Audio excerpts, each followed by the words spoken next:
Hello, Adolfo from Portainer here. In this video, I'm going to show a very interesting set of security controls that Portainer provides.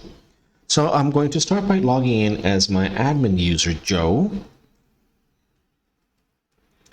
And I'm going to Settings. And here under Docker Endpoint Security Options, you can see all these possibilities that you can disable for non-admin users. So I'm going to go over each one.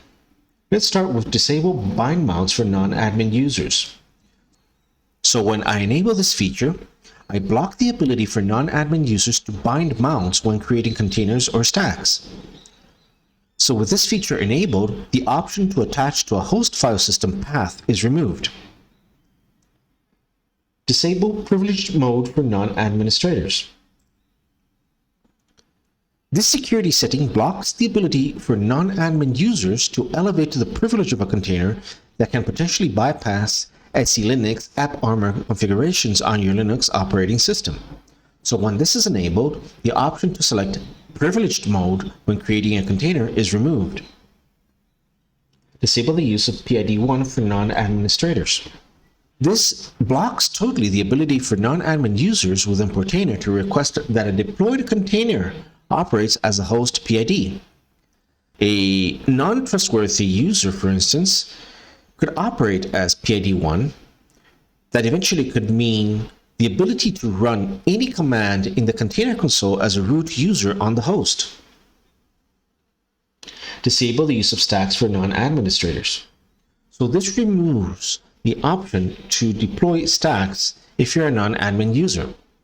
So this is sort of like a way of restricting even more the chance of users finding, let's say, weaknesses within the Docker architecture by eventually deploying a stack that could contain parameters or even images that could damage or be harmful for your host and Docker environment. Disable device mappings for non-admin users. By disabling device mappings, you block the ability for non-admin users to map any devices into the containers. So this means that, for instance, a non-admin user that is creating a container will not be able to map an external hard disk or even an internal hard disk, a partition, or a GPU, or a network device like a modem or network adapter or any other hardware resource that is available on the host into a container. And finally, disable container capabilities for non-administrators. So this removes the container capabilities tab for non-admin users when they're creating a container.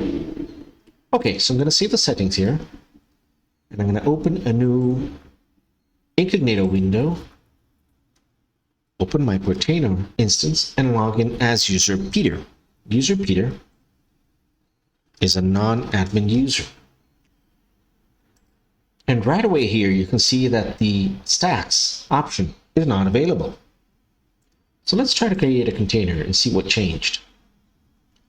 So right away here, we can see under, for instance, volumes, that the ability to map a host file system path is not available. You cannot bind host file system paths to this container anymore.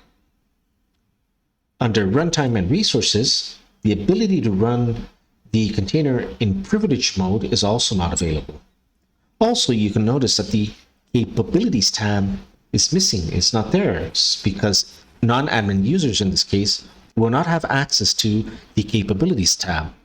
As you can see, these security controls will ensure that you can enable the deployment of containers to non-admin users without exposing your host and your environment to potential risks within Docker. So I hope you enjoyed this video. Stay tuned for our next how-to. Thank you very much.